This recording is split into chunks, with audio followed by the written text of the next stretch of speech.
Welcome to Kishanthini Travel YouTube channel. Don't forget to like, comment, and subscribe the channel if you enjoy the content.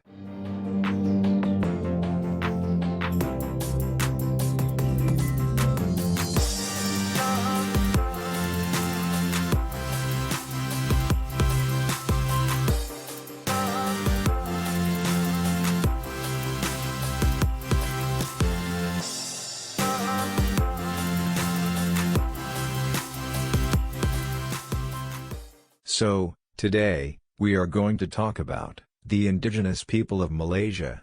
The Orang Asli, well known as original, or first people in Malay language, make up about 13% of the country's population, and almost all live in, or originate from the East Malaysian states of Sabah and Sarawak. Despite being termed under one name, the Orang Asli are not a homogenous group, and each tribe has its own language and unique culture, making them an endless source of interest to tourists and locals.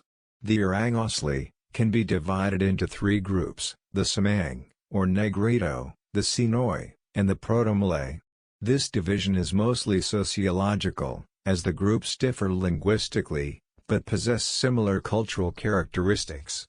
Now, we are looking at Sarawakian. The indigenous people of Sarawak are varied, with the largest ethnic populations being the Dayaks, the Iban, the Badaya, and Orang Ulu. The Iban form Sarawak's largest ethnic group, with over 30% of the state's population claiming heritage to this tribe. Historically, they are considered to have been a fearsome warrior race, known for headhunting and piracy. In contrast, the Badaya have a peace-loving reputation, yet still with a history of headhunting. Dayak translates as upstream, or inland, and the members of this tribe typically live in traditional community homes, known as longhouses. The Orang Ulu are also upriver tribes, regarded for their artistic inclinations. Their longhouses are often ornately decorated, while aristocratic ladies cover their body with finely detailed tattoos. Now, we are looking at Sabahan. Sabah is home to many more indigenous groups than Sarawak, including the Kadazan, Dusun, Bayau, and Murat, which are the three largest ethnic populations in the state. The Kadazan Dusun comprise of 30% of the population, cementing their status as the largest ethnic group, although this group is actually two separate tribes. The Kadazan and Dusun were grouped together because they share the same language and culture. The Bayau, Sabah's next biggest ethnic group, are historically a nomadic seafaring tribe. Those that left the seas for the land eventually became farmers and cattle breeders, and the land-based Bayaus are nicknamed Cowboys of the East in honor of their impressive equestrian skills. The Murat, or Men of the Hills, complete the three largest groups in the state, and constitute 3% of Sabah's population. Traditionally inhabitants of northern Borneo, the Murts tended to be cultivators of paddy and tapioca, supplementing their diet with fishing and blowpipe hunting. Historically, the Orang Asli, regardless of their tribe, kept to themselves.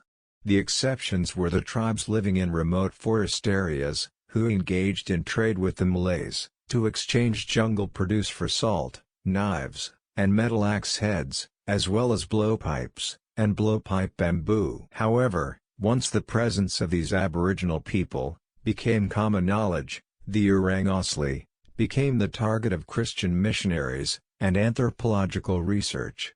Traditionally, the Orang Asli are animists, believing in the presence of spirits in various objects, but as the modern world increased its reach, many embraced monotheistic religions such as Islam and Christianity as a result of missionary presence and state-sponsored programs. It is difficult to think of indigenous groups without associating the word headhunting with them. Until the early 20th century, the practice of collecting heads was widespread among Dayak and Iban tribes. Following a headhunting expedition, the freshly taken heads were skinned, placed in rattan nets, and smoked over a fire. These skulls were then hung from the rafters of the longhouse, and were said to possess powerful forms of magic. The skulls were also considered trophies of manhood and bravery, and signified the unity of a longhouse. Festivals, or gawai, were held to appease spirits of the skulls which, once placated, were believed to bring great blessings.